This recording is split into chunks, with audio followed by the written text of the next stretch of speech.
How's it going, guys? Today we're going to be talking about the Sonos Roam, which personally I feel is a pretty cool speaker. Now, before we get into all the specs and what the speaker is about, let's open it and see what comes in the box. So as you can see, we're looking at the white one currently, and when we open up the top, the speaker is nice and seated in there.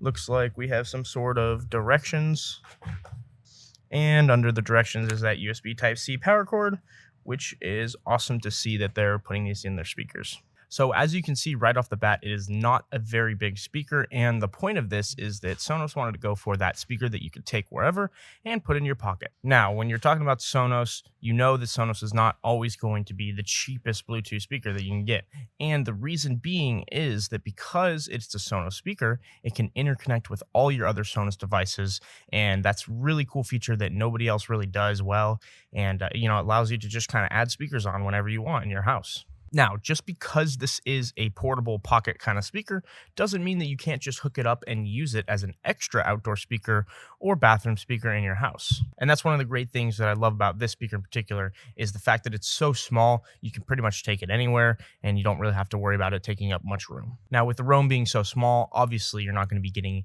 the beefy bass that you would be getting from a play bar, and maybe not as good as a Move, but I think that it'll still be pretty good, and we just have to get to a listening test first. But I really don't think that's too much of an issue because you kind of know what you're buying. When you're going for a small speaker, you're not getting the biggest, loudest sound that you could possibly get. You're just getting music at a much better rate that you would from your phone, and that's kind of what you're looking for. Now, one of the cool things about this speaker in particular is it does have a wireless charging dock that you could buy separately. Now, I actually appreciate that you have to buy it separately. Most products, I would say, why don't you just include this? But you have to think with, including a wireless charger, that's just going to raise the price of the speaker itself. So if you really don't want to use that or don't feel like you will use it, you don't have to buy it. You don't have to spend that extra money on it. And as you can see, that's the wireless charger right there. It comes in both black and white. So if you got a black Roam or a white Roam, you could also get a matching base. So this speaker is going to have your Wi-Fi connections, which is pretty standard with all the Sonos products. That way it can connect to each other.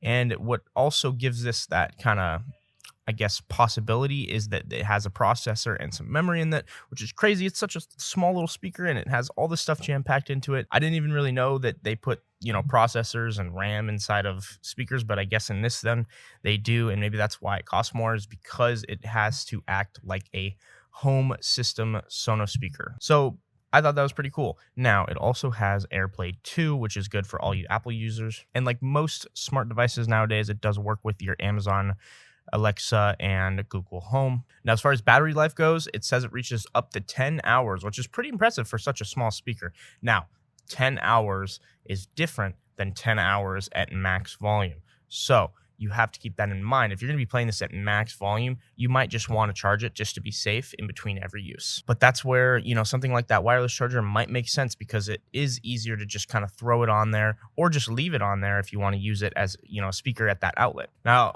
when we're talking about charging, wireless is not the only way to go, and that's why I'm glad they included a USB Type-C. Now, this cable in particular is actually kind of cool just because it has a nice feel to it. Doesn't look like it's going to break anytime soon.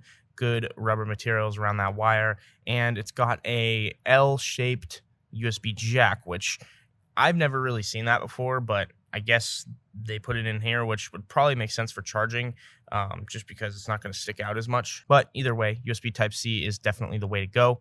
And if you really wanted, you could also buy an adapter that they sell. I think it's like $20, or you could just pick up your own. Doesn't really matter that much. As long as you have the USB Type-C, you'll be fine. Now, one last thing with the wireless charging, there's no pins like there is on some of the other Sonos speakers like the Move.